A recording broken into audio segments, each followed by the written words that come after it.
promise me you will come back. What if I can't? The Odyssey was probably the most anticipated film of this year for a lot of people, and rightly so. It's directed by one of the best directors at the moment, Christopher Nolan, has an absolutely insane cast, a huge budget, and it's adapting one of the greatest stories of all time. As expected, it opened to insane reviews from audiences and critics alike.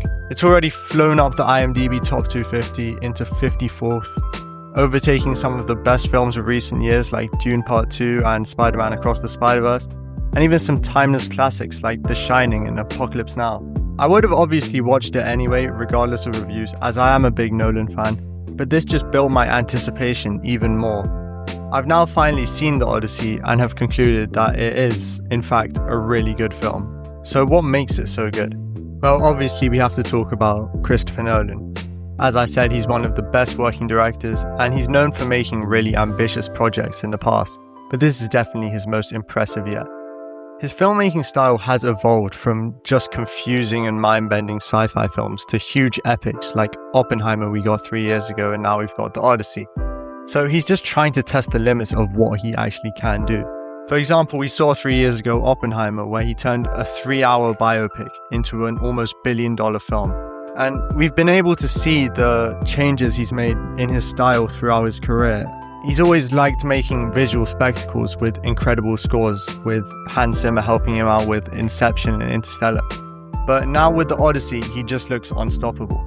As I said, this is by far Nolan's most ambitious project, and so we kind of have to talk about the production behind it.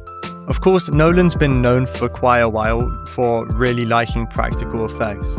For example, in this movie, he created an 80-foot tall animatronic Cyclops instead of using any VFX. For the Cersei scene, it's the most horrific scene in the movie, and it looks great, but he somehow made it using fully practical effects. There was also the 6-headed sea monster, also practical effects, which is just insane considering how good everything looks, and none of it was CGI.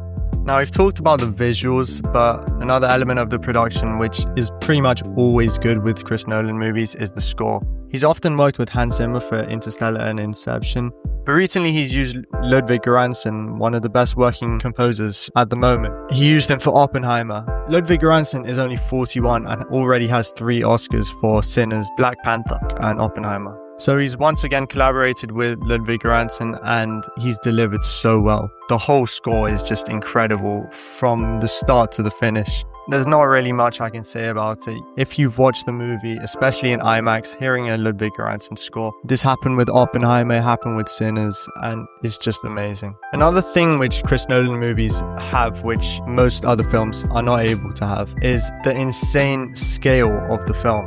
It could just be how everything was filmed in 70mm IMAX. I didn't watch in 70mm, I watched in just a regular IMAX theatre.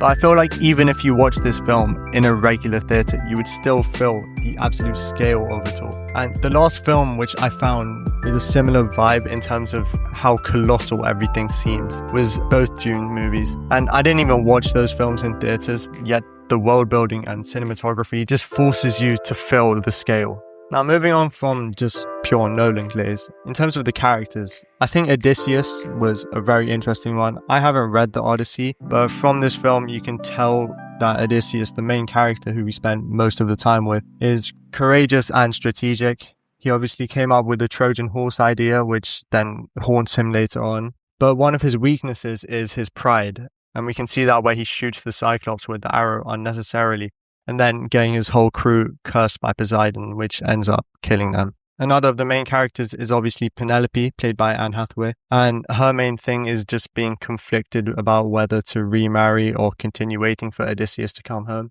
My favourite character of the whole movie, Antinous, played by Robert Pattinson, is very cool. He's a very arrogant character who seems the most likely to marry Penelope.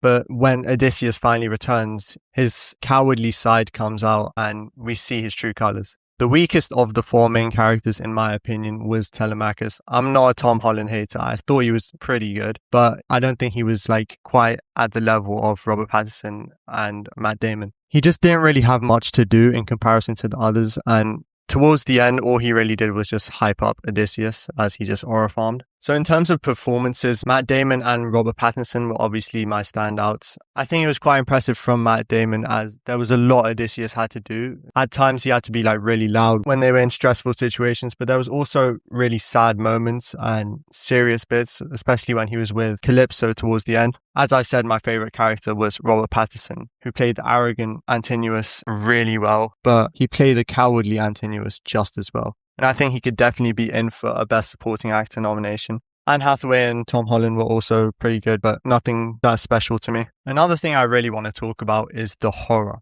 The horror aspects of the scenes with the Cyclops and Cersei were executed so well, and the score and practical effects and obviously Nolan's direction all played huge roles in it. And you might have heard that Nolan said he was thinking of making a horror movie. I've always been interested in that world, but I think the thing with horror is you have to have just the right concept. You have to have an amazing conceptual basis for a horror movie to really work. Yeah. And that's something I never really connected with or haven't found the right thing. But when you look at the Odyssey, when you look at the poem, when you look at, horror as a key ingredient. And we might need that soon because these scenes were just so good and so horrific, and they were just executed so well. Another thing which you've probably heard of in the build-up to this film was the controversy surrounding Lupita Nyong'o being cast as Helen of Troy. That was controversial just because she was black, and I think this controversy was stupid for a number of reasons. One being that this story is literally fictional, so it doesn't really make sense for people to argue about historical accuracy. Like, in a lot of the stories about Helen of Troy, she literally hatched from an egg because Zeus had to change into a swan to visit her mother. But no, her being black is apparently the problem. Like, what are we talking about? Also, she had about 2 minutes of screen time throughout the entire film, and so using this as a reason to hate on the entire film is just stupid. Moving on, one of the biggest elements of this film's marketing was that it was filmed fully using IMAX 70mm cameras. It's the first film in history to do so, and it only makes sense for Christopher Nolan to be the man behind it all. I personally didn't watch in 70mm, as I said, but it was still awesome to watch in IMAX with a completely full theatre with hundreds of people. I don't think it makes much of a difference if you actually watched in 70mm. You'll feel how much work went into this film, regardless of the cinema you're in. Something which I didn't hear much complaints about, and rightly so, was the runtime. This film was nearly 3 hours, and this obviously makes sense considering the source material. At some points throughout the film, you could feel the runtime, but mostly there was some big event going on which took your mind off it.